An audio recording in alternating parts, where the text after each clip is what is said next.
Welcome to my channel. Today I'm going to show you how to build a unique serving tray with 3D illusion patterns in the bottom and recessed 3D illusions in the side panels. You might be wondering why I'm building another serving tray. I gave the last one I built to a friend, so now I have to build a new one for myself. Before I started building the serving tray, I made a simple drawing in PowerPoint. Without this drawing, it would be very difficult to put all the pieces together correctly.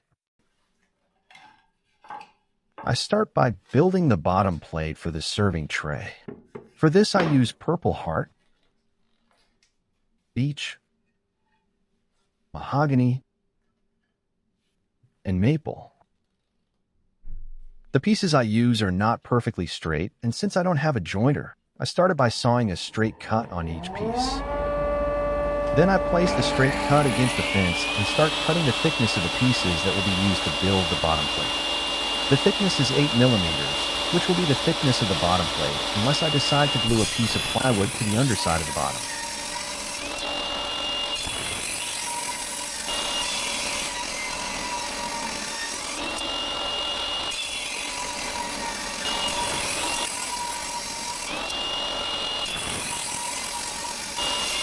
Some pieces of maple wood are quite thin, so I need a springboard pressure cone to be able to hold them tight against the fence.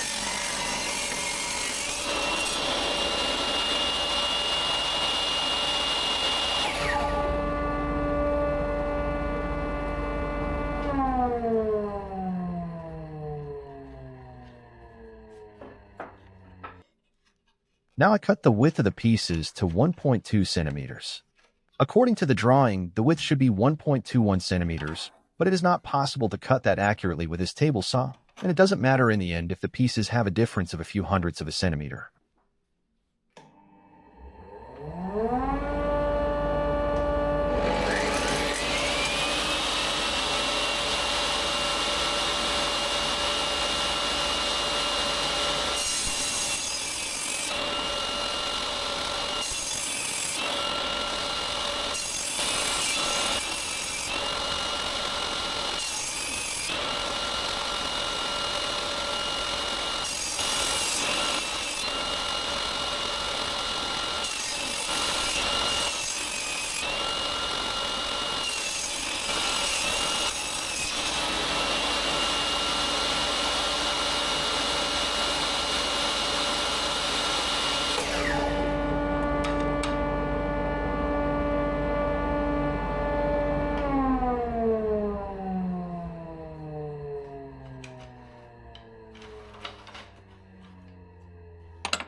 It is very important that the angle is set to exactly 30 degrees. Even though I have drawn markings on the sled, it is difficult to get the exact angle. That is why I always run a test piece before I start cutting the pieces that will be used for the base plate. After checking that I have an exact 30-degree angle, I start by cutting the ribs of the purple heart so that the pieces are exactly 1.39 centimeters on all four sides. I continue cutting until I have 135 pieces. It's easy to get kickback when working with such small pieces. To avoid this, I use the clamps. Without the clamps, it would be dangerous to stand directly behind the saw blade.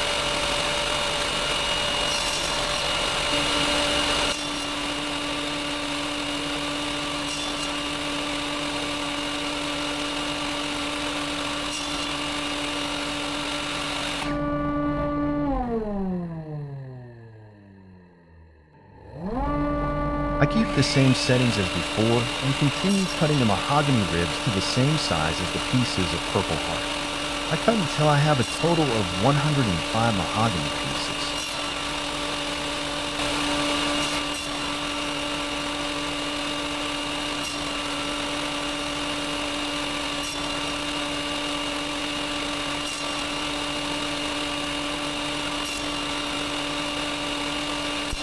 When I have 105 pieces of mahogany, I continue cutting the maple ribs until I have 105 pieces.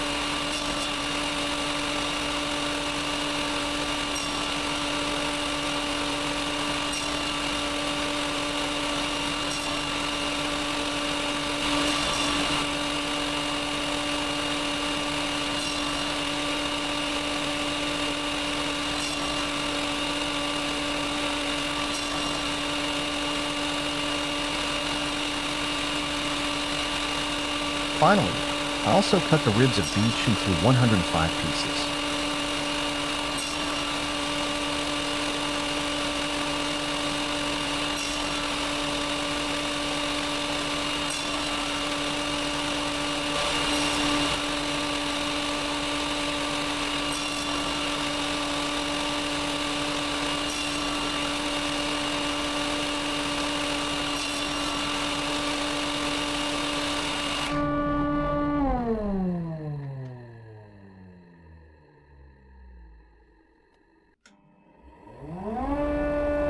Now it's time to cut the smallest pieces.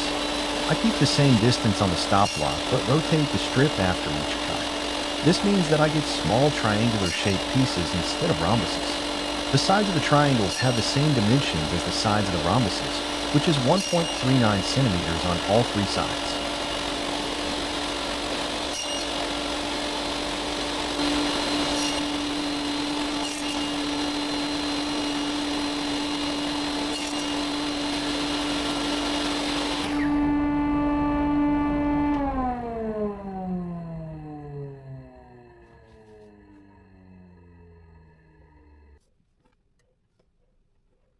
Now the hard work begins of trying to put the pieces together to create the 3D pattern I had in mind. It's not that easy when you have more than 500 pieces to put together. It's also important that the grain in the wood pieces is right. Otherwise, it will look very strange.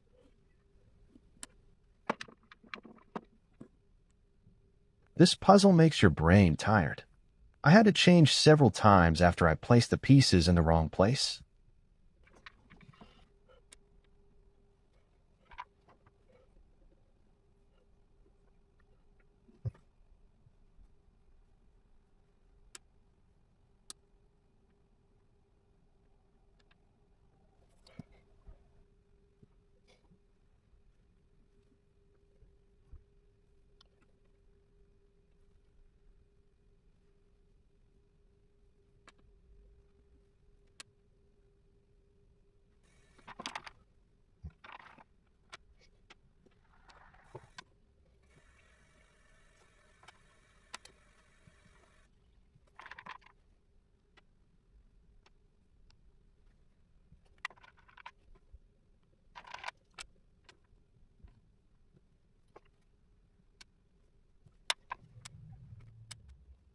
It's been 3 hours now and I'm not done yet.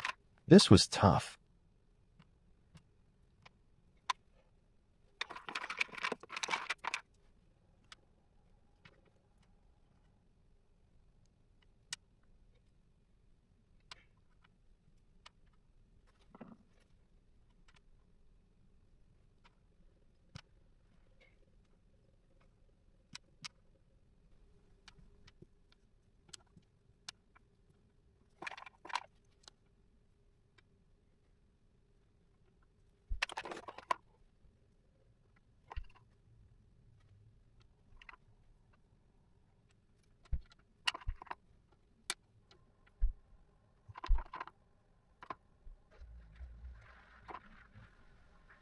Finally, it's been more than 4 hours since I started. It was a demanding moment, but in the end, I got it together. I have a strong suspicion that it will take much longer to glue the pieces together. Time to start gluing. To be sure all the pieces will fit together, I think I need to glue together a number of pieces that form a straight line and start from this. Otherwise, there is a risk that you put the pieces a little crooked, and once they are glued in place, it is too late to correct. So it's better to take it easy from the start.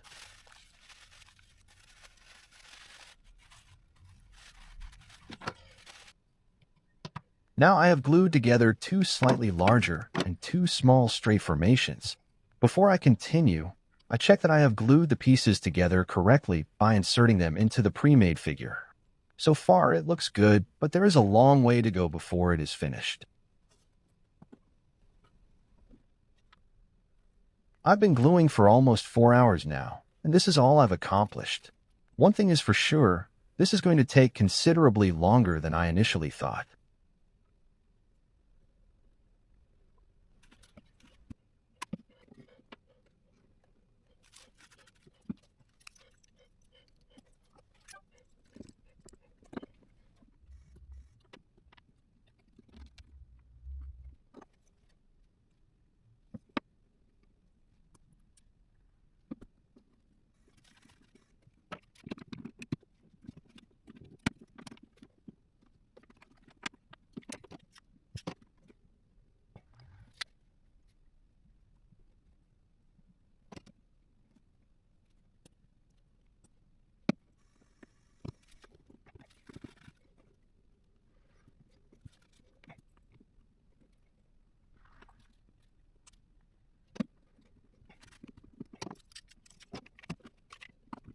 I'm starting to get somewhere now, but it's been a little over 8 hours since I started gluing.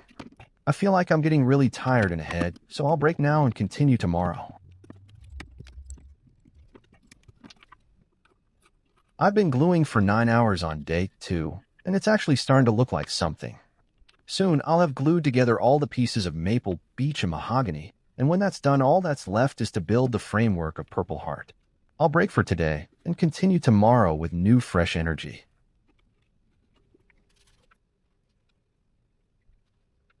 Now the bottom of the serving tray is really starting to take the shape it should have.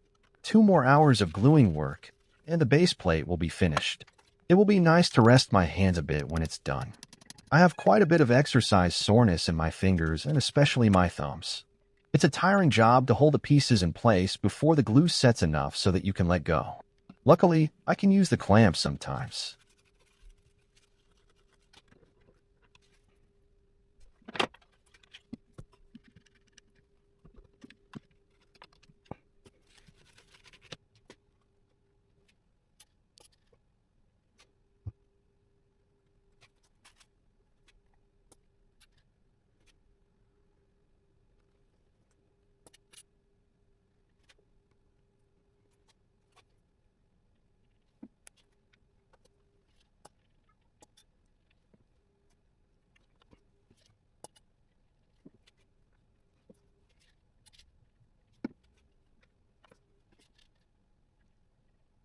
Finally, all the gluing work on the base plate is complete. It took much longer to glue the pieces together than I thought, but it was really worth it. Now all that's left is a lot of sanding and gluing the formation onto a thin plywood sheet before the base plate is completely finished. To give the bottom plate extra support, I decided to attach the assembled pieces of maple, beech, mahogany, and Purple Heart to a 6mm thick plywood sheet.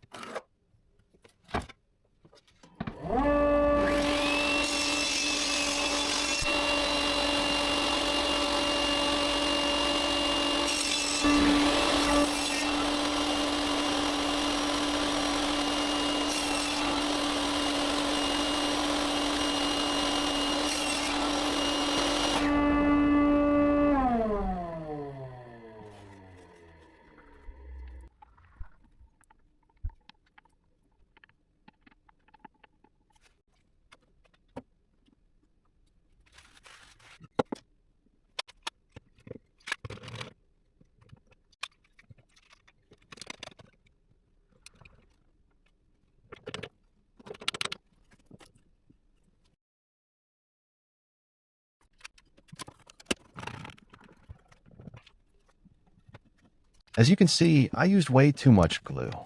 I let it sit in the press for about 2 hours and then came back and wiped off all the excess glue and put the clamps back on. The glue has dried properly now, and it's time to trim the edges. I put a piece of double-sided tape on the sled to help the bottom plate stay still while I cut the edges.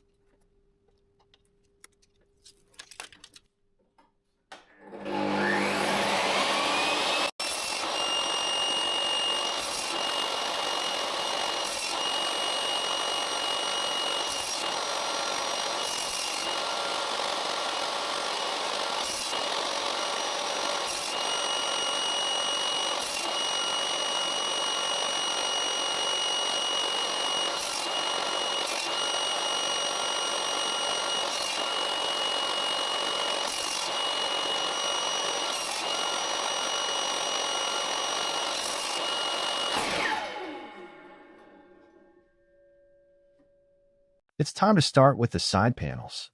Here's a simple drawing made in PowerPoint. At first, I wasn't sure what type of wood to use for the side panel, but after thinking about it for a while, I decided to use ash. It's a beautiful hardwood with a fine grain. I cut the plank into 1 centimeter thick pieces. I can actually make the pieces a little thinner, but since they are going to be glued as a hexagon, it might be good to have a little extra surface to glue on.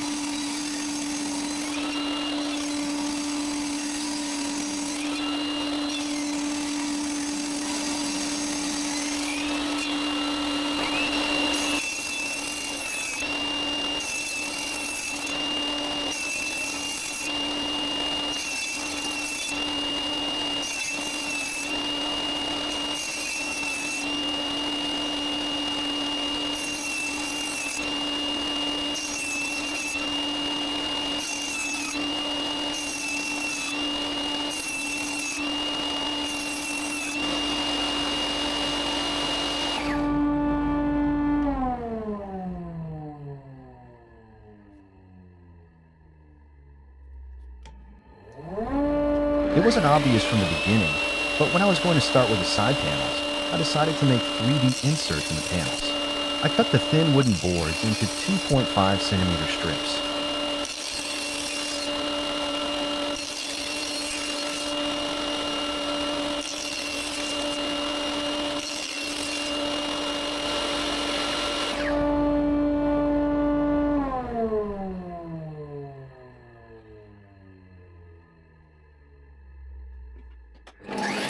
I continue by cutting the pieces of purple heart and rosewood at a 45-degree angle. It is important that the angle is exactly 45 degrees. Otherwise, there will be gaps when the pieces are put together.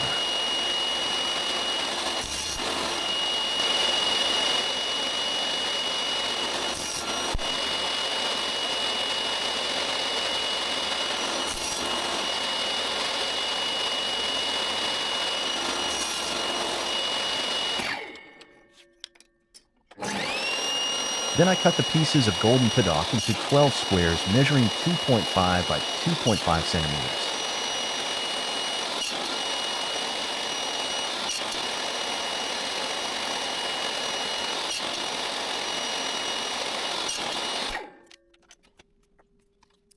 Now it's time to glue the pieces together. I start by putting together a piece of purple heart with a piece of rosewood. Then I insert a piece of golden paddock in the angle.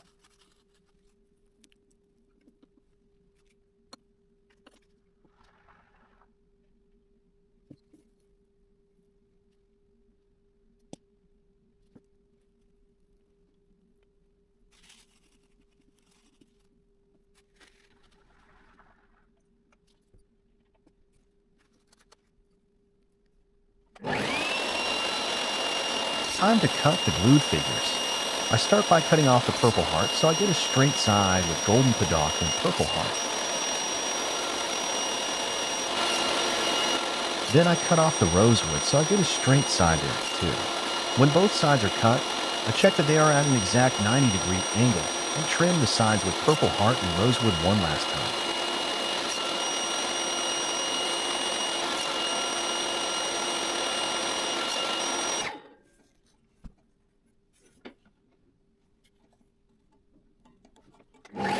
Now I have reached the point where it is time to make the recesses in the side panels. To be absolutely sure that all the recesses are exactly the same size, I have first bundled all the side panels together and cut them at the same time.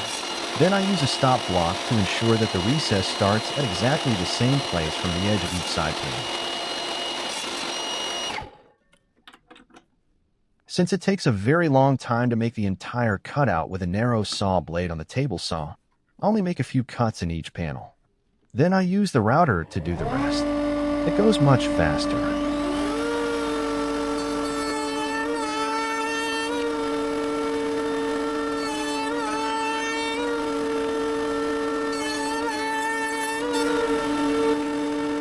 What an idiot I am. According to the plan, the serving tray is supposed to have recesses in 4 side panels. Here I am milling 6 panels. Luckily, I had so many side panels that it was enough anyway. You learn as long as you live, so now I don't have to make the same mistake again.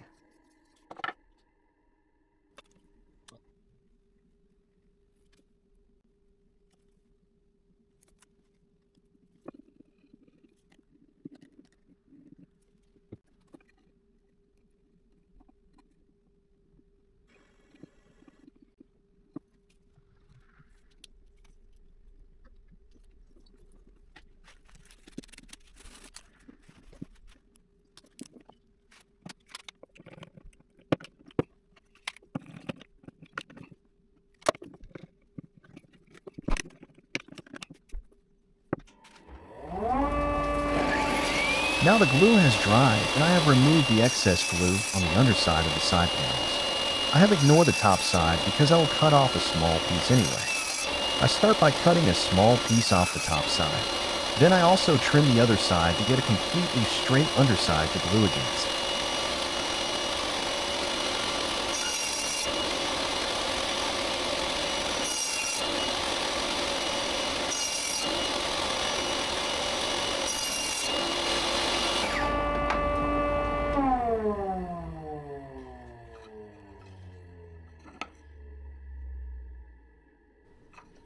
Sorry, I forgot to turn on the camera when I cut the ribs that will be glued to the top and bottom of the side panels. Finally, time to glue the side panels one last time. Before gluing, I have tried to match the grain as best as possible. Even though ashwood has clear and varying grain, I think it looks good with the ribs that will be glued to the side panels.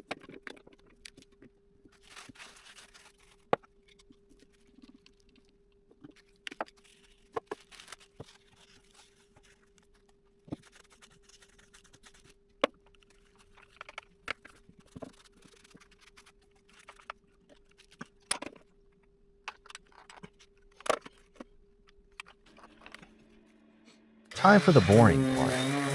Sanding is never fun, but always necessary. Without sanding, the results are never good.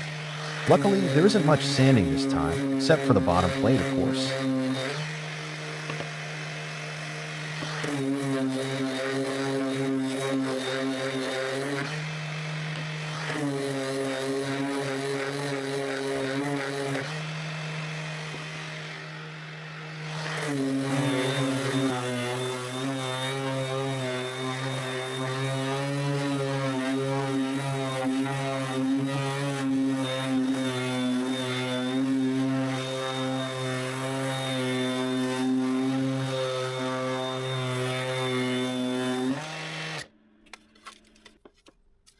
Before I start cutting the side panels, I build a small jig that is designed to be used when the saw blade is tilted 60 degrees.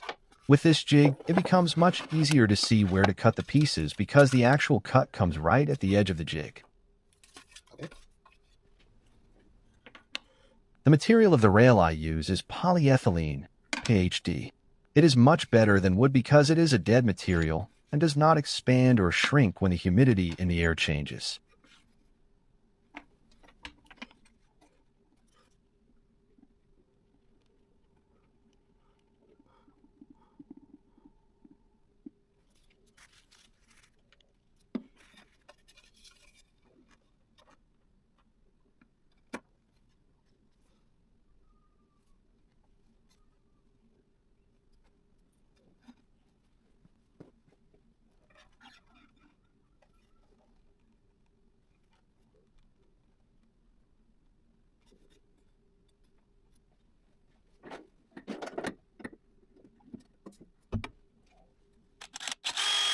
Even though I sanded small grooves in the rail before gluing it, the bonding of polyethylene to the wood is not very strong. So to be absolutely sure that the rail does not come loose when I cut, I also attach it with 4 screws.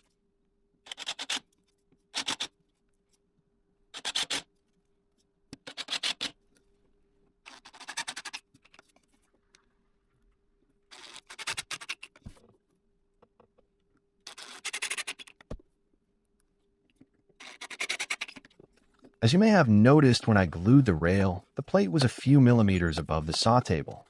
Since the groove in the saw table is cone-shaped at the bottom, I plane off the edges of the rail. When I'm done with this, the plate will be flush with the saw table. Soon it's time to cut the edge of the jig. Before I start cutting, I set the saw blade to an exact 60-degree angle.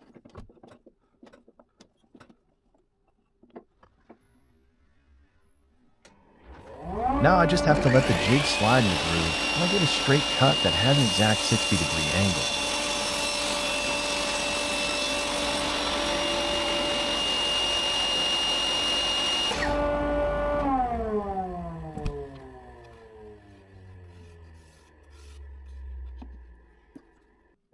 Here I attach the back piece to the jig. To be absolutely sure that the back piece comes at an exact 90-degree angle, I place a set square against the sawn cut.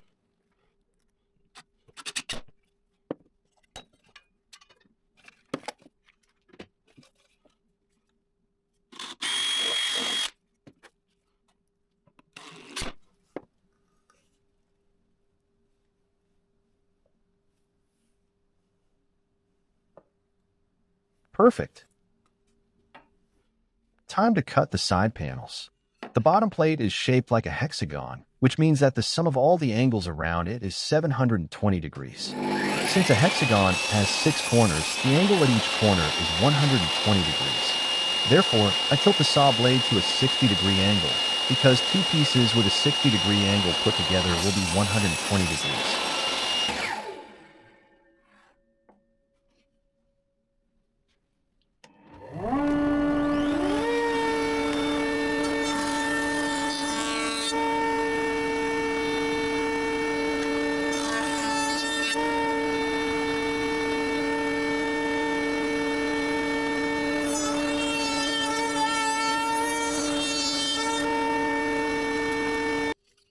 I'm a little curious about what the serving tray will look like when it's finished, so I'm doing a temporary test assembly to see the overall impression.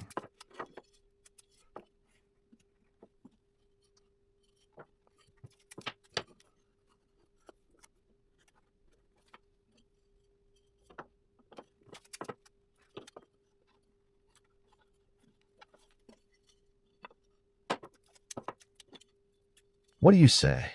First impression. It actually looks a bit strange, but hopefully it will be better when it's painted. Finally, time to glue the side panels. I have prepared them by taping them together on the outside, partly to make it easier to hold them in place, and partly so I don't have to wipe off a lot of excess glue on the outside. I also put some tape on the inside because it is much harder to access and wipe off excess glue there.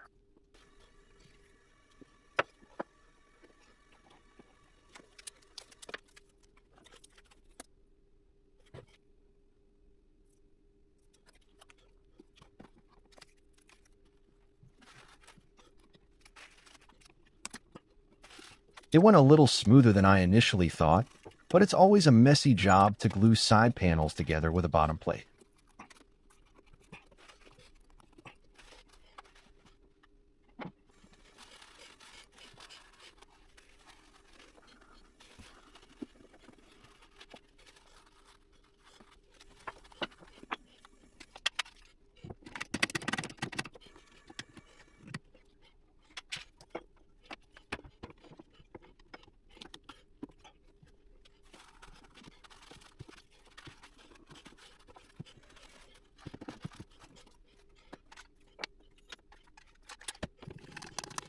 The clamps are in place too. Just need to wipe off some excess glue and wait for the glue to dry before I remove the clamps and do the final sanding. Soon it will be time to varnish the serving tray, but before that I clean the tray with alcohol and blow a little with compressed air to remove any remaining dust.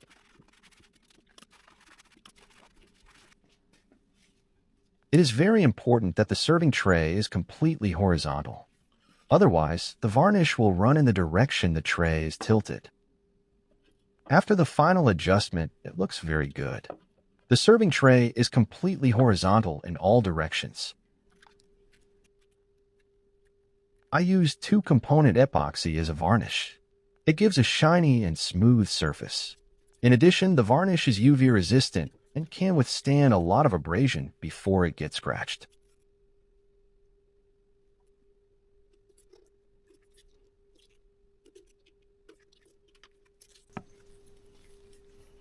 It is important to stir slowly so that not too many air bubbles are created in the solution, and to stir for at least 5 minutes to ensure that the base coat is thoroughly mixed with the hardener.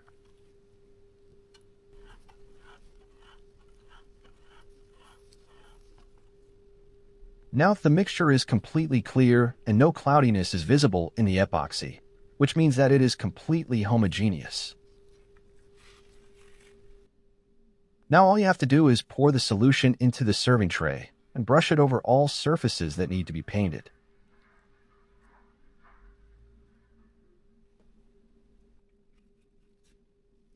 Compared to regular varnish, epoxy is quite viscous, which means you can apply a fairly thick layer without the epoxy running. Due to its viscous nature, one layer is usually enough to get good coverage.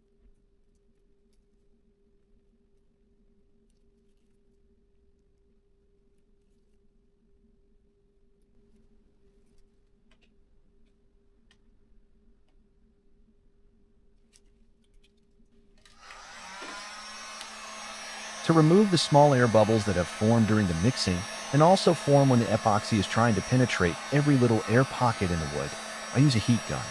Heat is always a very effective method of removing air bubbles.